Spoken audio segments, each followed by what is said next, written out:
Hello everyone, my name is Relax and Panic, and this is another reaction to My Hero Academia. It is Season 3, Episode 17, and as always, you know what to do. If you want to see the reaction, just go down into my descriptions. There are two links. Just replace the circumflex dot parts with real dots and enjoy the reaction. And once you've done, feel free to come back here and hear out my thoughts about this awesome episode. So, see you soon. For those that came back, welcome back. Now, there was a great episode, although way too fast over. It's always the same. I'm always like, that cannot be all. Why are there already 22 minutes gone? But yeah, I cannot change it. So, whatever. Let's just jump in. So, we have 4 of our class passing, and I really like it because, as strange as it may sound, from in many perspectives, in many views, you might think that those are more or neither secondary characters, although I know that Sue is immensely popular and Momo I think pretty much as well. But I like the fact that they were able to push through by working as a team, working together and going out of the ordinary. I think that's a cool thing. That's why I like this whole concept of My Hero Academia, the idea of having a class. Yes, there are some major characters, some main characters which we focus on, but there are so many others which are important, and I really like it when they put a little bit of light on them. So we have those 4 here. It is Jiro, right? It's Momo, it's Tsu, and I'm always forgetting his name, Mitsuchoji. I have a list here, so right now I really still try to get all those names in my head. So those 4 made it. Although I have to admit that Miss Sai and her group really are impressive. I mean, dangerous. I don't like the fact that in the end they gave Miss Sai this thing in her mouth that she doesn't care so much about her people. That she says, "Why did you come back? You could have just won and, you know, you could have passed through and ignored your teammate." It's a little bit, you know, it makes her a bit negative, which I don't think it is needed. You know, she underestimated them in the moment, so okay. She underestimated Momo, that she was still able to do something with the handcuffs. But I don't think you had to push her into this negative image of being so self-centered. Although I can see it was a pretty clear servant and master scheme which they had there with all her teammates. She was the number one. She was the leader who made up the plan and everything, and everyone else followed her. And by the costumes and the school dresses that they wore, it even made it look more like that. But I like the idea. I like her concept. So in many ways, she is like our dean, our school director from the UA, who has an incredible high intelligence score. I think isn't his quirk called IQ as well? Something like that. Just with the difference that she gets it, so she has 150, which is already immense, but it goes into extraordinary high numbers when she drinks tea, which is a very cool idea. I mean, I got to ask myself, how do you figure that out? You know? When did you realize, oh, when I drink tea, I get more clever? I mean, it's possibly she figured it out herself. I mean, it makes the most sense that she realizes, due to her intelligence score, that this effect is. Interesting, nice idea for a quirk. I really dig it. I'm in for it, and with the monocle and everything, it put the correct vibe in place. So she figured them out in many ways. She didn't think about creating such a big boombox. I mean, okay, you cannot expect everything, but it was, I mean, there were just so many options what they could do, so I'm not 100% sure if she shouldn't have at least thought about putting on some earphones for her people. I mean, knowing what the quirks are, the one that can be used offensive is the vibration, is the sound effect. So Yeah, well, but it was a nice one because it once again shows that Momo has grown so much since the beginning. As we've seen in the one episode where she fought against Eraserhead together with Todoroki, where it was her that made the day. So she is developing, and I really like that because she gets, well, I'm not sure about, I mean, she was very much a leader here. I think she can be more of that, and I like the camaraderie that is forming here, as you can see in this picture as example. So I'm in for that. Was nice. They were nearly out. I liked the counter message. I'm sorry, I'm really bad with words today. The counters the enemies used against them. So especially cooling down the room. I haven't thought about the fact that Sue has problems with that. I mean, she is very much a frog, and like lizards and everything alike, they are not hot-blooded. They are just cold-blooded creatures, which means that they need warm temperatures to be active, and when it gets cooler, they start to cool down and their body stops moving more and more. So that is something we should keep in mind. It is pretty dangerous for us. So, as example, fighting against Todoroki, she would be pretty much in danger because he would just create ice around her and without hitting her, even being able to take her out. But as I said, they got out. Very nice. We had a short scene with I still will call him Mr. Bison. You know who I mean. In the waiting room for those who passed, and we've seen some of those who passed. I guess we will see more of them in the future. And there was a short glance from him towards Todoroki, and I perceived it very negative. So I can only guess there is something negative there.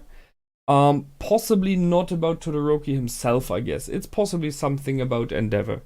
But I'm pretty sure we will learn more about that because it was clearly shown. Shiro, there's one more thing. So they took her out by creating instant high loud music. So she's not able to block those. I mean, she has kind of opened her sense massively, and when you then push in loud sounds, I mean, we all know it, you know, when you have your ear on a door or something and someone knocks against the door, it's like someone is shattering your skull. So I can see it. But I gotta ask myself if there shouldn't be the option for her equipment to kind of create something which makes sure that when the decibel goes too high, when it gets too loud, that it stops there. I'm pretty sure that is something that could be invented. So, and thus she realized it now. I'm kind of hoping she will have that in the future. Yeah. Saiji. Now. So we have sorry, before I go there. Todoroki passed. I mean, discussed it. And he did it. I wouldn't say he did it pretty easily. I mean, it was 10-on-1, and they clearly had counter tactics for him, which is nice, which I like. And they put a lot of pressure on him, but he used the environment, which is good to see, because he is so powerful in general that in most times yet he hadn't had to do that. But that could be difficult in the future, because he wouldn't be used to use his environment and to look what people do, because he's just powerful. That can make deficits, that can make problems. But he was able to adapt, and that's a good thing. So he once again proved that he's on top. He's right up there, so pass. However, Kachan and Denki have encountered, not to forget Kirishima, but I think he's out, have encountered someone from the class of Mr. Bison, and they all are incredibly powerful. I mean, it's the school that was named to be like UA, just in another part of the country. So it's possibly the second in school ranking, I would say. And from what we've seen so far from the people, I can completely understand it. We've seen 3 of them by now, and they all are very powerful. So, Saiji, I'm not sure exactly what his quirk is, but you couldn't see his hands. He had them behind his back, and when he then threw those things, I'm pretty sure those were his fingers. So he is possibly able to enlarge them. They move on their own then and fly towards his enemy. And as it seems, when it touches the enemy, it absorbs them into the materia of those, and you are changed into a little disevolved, back evolved thing. So like a very reminds me a lot of Made in Abyss. If you've seen, I'm pretty sure you know who I mean there. Reminded me a little bit of her. So that was a strange thing. It is one of those quirks where I really had to think about. I'm sorry, I forgot his name, but we had in one of the tournaments this guy from the other class in UA that has ability to control minds, and he was told at this time that's a powerful quirk for a villain, and his problem was, I want to be a hero. Just because my quirk is considered negative. Why can't I? So here we have another one with Saiji, who in my opinion has the same problem. I mean, he's on a school training for heroes, but his quirk is incredibly... I'm okay, maybe a bit too much, but it is disgusting. And it is a mean thing. Even if you do it to evil guys, it's still like... Wow, it's a strange thing. If you take someone's ability to control his body completely, you deform him, you change him, you take the complete power from a person, and that is something that, even against villains, is a mean thing to do. And here he does it against other students. I can completely see he has to do it. It's his quirk. He wants to pass. But it is perceived negative, which gives him a negative vibe, which I just want to point out, he doesn't have to have it. You know, it is just his quirk, although it is disgusting. So he throws 5 of those, and I think they are kind of moving on their own. So it's not that they just fly straight. You are able to, they're able to move a bit around. So that's okay. It's just the thing that if you're touched, it's over possibly. And Kachan, I think, counted the first already. And he did a new shot, which I will call for now spread shot or the Gatling gun. I have no idea yet. So he used his glove sideways as far as I've seen. So normally he does it just front and opens his palm. And this time he did it sideways, a bit like the AP shot. Just that he spreads more. So we can already see he's learning more and more abilities. More and more efficient use of his quirk. So, yeah, as I said, I'm impressed by him. And my guess is, however, still that the fight will be hopefully decided by Denki Kaminari, by Electricity Guy. Because right now they're ignoring him, and he is still there.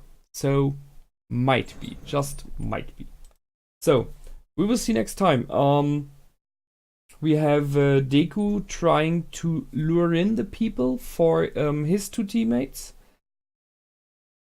which will try, I think, to, while everyone is shooting at Deku, to capture 2 or 3 of the others, especially with Zero's tape. That should be a really good option. I mean, he has to capture people, he's perfect. He's a bit like Kamui Wood, who has capture abilities. Zero has the same with his tape.